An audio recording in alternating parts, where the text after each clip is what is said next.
എൻ്റെ പ്രിയപ്പെട്ട ദൈവജനമേ, വിശ്വസിച്ച് പ്രാർത്ഥിക്കൂ. എൻ്റെ അലച്ചിലുകൾ അവൻ എണ്ണിയിട്ടുണ്ട്, എൻ്റെ കണ്ണീർ കണം കുപ്പിയിൽ ശേഖരിച്ചിട്ടുണ്ടെന്ന് വചനത്തിൽ പഠിപ്പിക്കുന്ന സർവശക്തനായവൻ.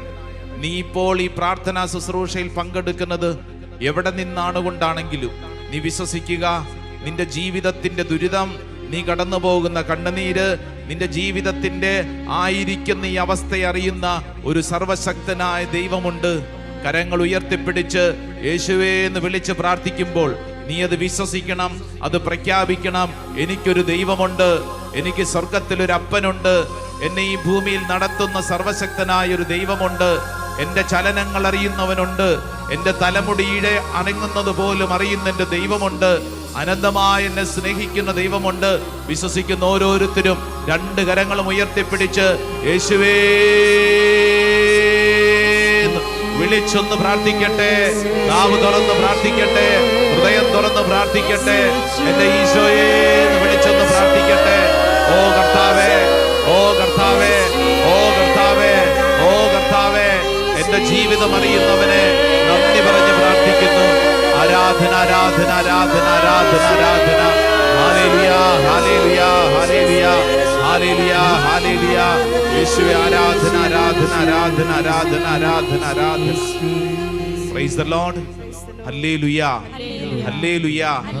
എൻ്റെ പ്രിയപ്പെട്ട സഹോദരങ്ങളെ, പുറപ്പാടിന്റെ പുസ്തകം 14-ാം അധ്യായം അതിന്റെ 15-ാം തിരുവചനം. ഇതാ കരയുന്ന മോശ. കരച്ചിലാണ് ആ മനുഷ്യന്റെ ഉള്ളിലുള്ളത്. സങ്കടം അത്രമേൽ സഹിക്കാൻ പറ്റുന്നില്ല. ഒരു ദേശത്ത് നിന്ന് ഒരു ജനതയും കൊണ്ട് പുറപ്പെട്ടതാണ്.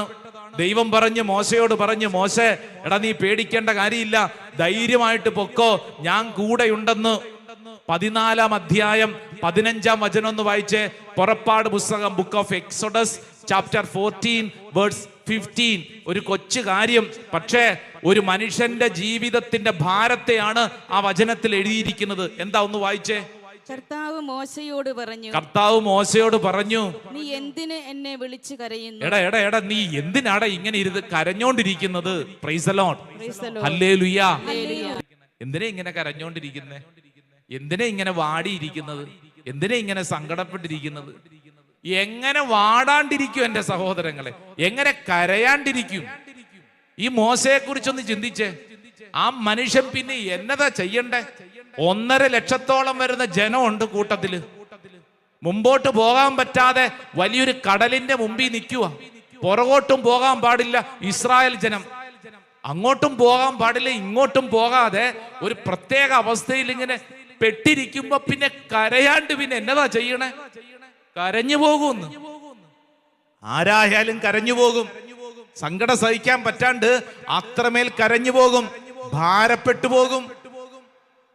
മോശയോട് ദൈവം ചോദിക്കുക, എടാ നീ എന്തിനാ പിന്നെ കരയണേന്ന്? എന്റെ പ്രിയപ്പെട്ടവരെ, ബൈബിൾ എടുത്ത് വായിച്ചു നോക്ക്. ഓരോ താളുകളിലും ഇങ്ങനെ ആവർത്തിച്ച് ജീവിതത്തിൽ അപ്രതീക്ഷിത സംഭവങ്ങൾക്ക് മുമ്പിൽ വാഗ്ദാനമൊക്കെ ഉണ്ട്, പക്ഷേ ഒന്നും അങ്ങോട്ട് അനുഭവിക്കാൻ പറ്റാതെ വിലപിക്കുന്ന മനുഷ്യന്റെ ഭാരം ബൈബിളിലുണ്ട്. ഒന്നെടുത്ത് വായിച്ചാലോ. ജോഷുവയുടെ പുസ്തകം, ജോഷുവയെ കുറിച്ച് എഴുതിയിട്ടുണ്ട്. ജോഷുവയുടെ പുസ്തകം 7-ാം അധ്യായം 7-ാം തിരുവചനം. Book of Joshua chapter 7 verse 7.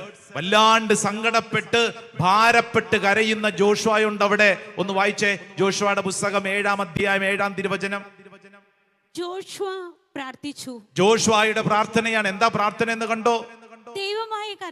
ദൈവമായ കർത്താവേ, അമോര്യരുടെ കരങ്ങളിൽ ഏൽപ്പിച്ച് നശിപ്പിക്കുന്നതിന് അങ്ങ് ഈ ജനത്തെ എന്തിന് ജോർദാൻ ഇക്കരെ കൊണ്ടുവന്നു?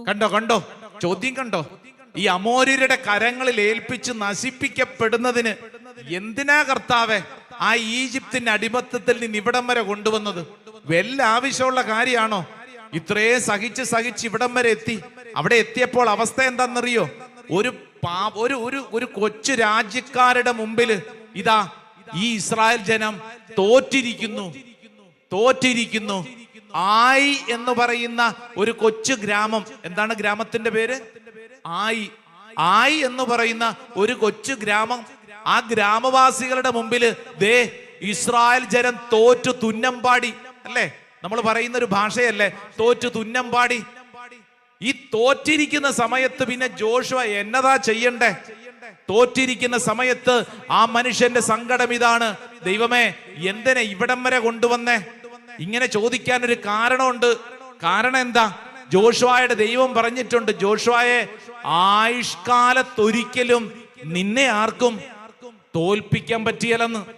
1-ാം അധ്യായം 5-ാം വചനം ഒന്ന് വായിച്ചേ. Book of Joshua chapter 1 verse 5 ഒന്ന് വായിച്ചേ.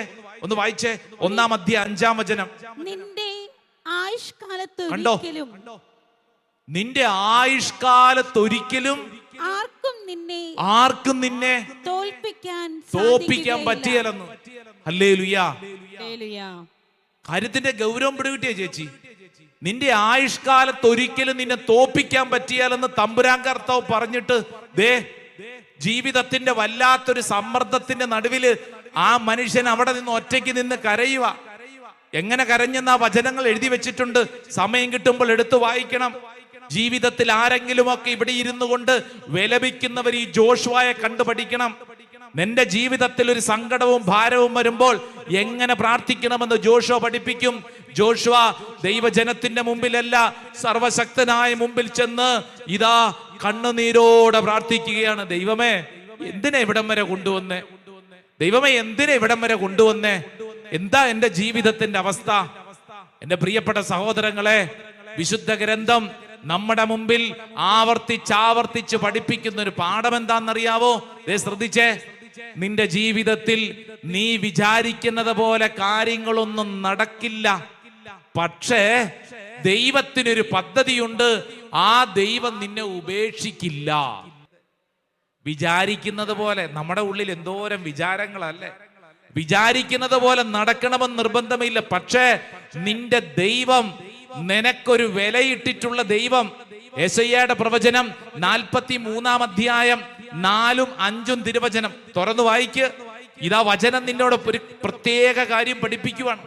ഇത് എനിക്കും നിനക്കും ഈ ശുശ്രൂഷ സമയത്ത് ഏറ്റെടുക്കേണ്ട വചന ശുശ്രൂഷയാണ്. ഏറ്റെടുത്തോണം. യെശയ്യായുടെ പ്രവചനം 43-ാം അധ്യായം 4-5 തിരുവചനം വായിച്ചേ. നീ എനിക്ക് വിലപ്പെട്ടവനും ബഹുമാന്യനും പ്രിയങ്കരനും ആയതുകൊണ്ട്. കണ്ടോ ശ്രദ്ധിച്ചേ. നീ എനിക്ക് വിലപ്പെട്ടവൻ. എന്റെ സഹോദര സഹോദരി, നിനക്ക് വിലയുണ്ടെന്ന്. നിനക്ക് ദൈവം ഒരു വിലയിട്ടിട്ടുണ്ട്.